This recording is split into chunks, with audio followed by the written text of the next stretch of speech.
Shalom saudara, kita berjumpa kembali Senin tanggal 29 Juni 2020. Renungan harian Mesbah Keluarga GBI Kristus Air Hidup dengan tema Tak berhak menghakimi orang lain. Pembacaan kita Matius pasal 7 ayat 1-5 dan ayat emas kita di ayat yang kedua. Karena dengan penghakiman yang kamu pakai untuk menghakimi, kamu akan dihakimi, dan ukuran yang kamu pakai untuk mengukur akan diukurkan kepadamu. Saudara, tidak perlu diajari atau menempuh pendidikan formal bagi seseorang untuk melihat kelemahan, kekurangan, atau kesalahan orang lain. Semua orang mudah sekali melihat dosa, kesalahan, dan kekurangan orang lain, sekalipun itu kecil sekali. Sebaliknya, kekurangan, kelemahan, atau kesalahan yang ada di dalam diri sendiri, sekalipun itu besar, tak mudah dilihat, apalagi diakui. Mengapa engkau melihat selumbar di mata saudaramu, sedangkan balok di dalam matamu tidak engkau ketahui? Matius 7 ayat 3. Ketika ada saudara seiman yang jatuh di dalam dosa, ketika ada hamba Tuhan besar jatuh karena terlibat suatu skandal, kita langsung ribut memperbincangkannya, seolah-olah kita ini orang yang paling suci, paling benar, dan tidak pernah melakukan kesalahan.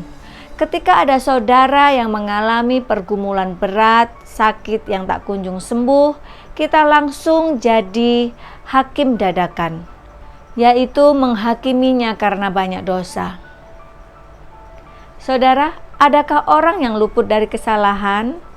Adakah manusia yang sempurna? Bahkan hamba Tuhan besar yang sudah diurapi Tuhan dan diperlengkapi dengan berbagai karunia pun tak luput dari kesalahan dan kekurangan. Karena itu janganlah kita saling menghakimi lagi, tetapi lebih baik kamu menganut pandangan ini. Jangan kita membuat saudara kita jatuh atau tersandung. Banyak sekali ayat di Alkitab yang mengingatkan kita untuk tidak mudah menghakimi orang lain, sebab hal ini jahat di mata Tuhan.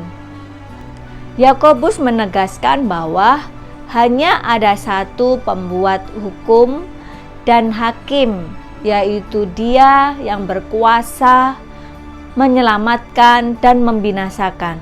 Tetapi siapakah engkau, sehingga engkau mau menghakimi sesamamu manusia? Yakobus 4 ayat 12. Saudara, jika saat ini kita masih merasa sebagai orang yang paling benar, paling suci, dan memandang orang lain sebagai pihak yang salah dan penuh kekurangan, bertobatlah. Janganlah kamu menghakimi supaya kamu tidak dihakimi.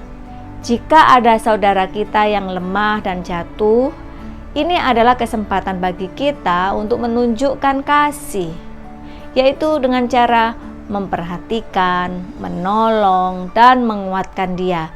Jangan malah menjadi hakim atas hidupnya. Mari saudara, baiklah tiap-tiap orang menguji pekerjaannya sendiri, maka ia boleh bermegah melihat keadaannya sendiri dan bukan melihat keadaan orang lain.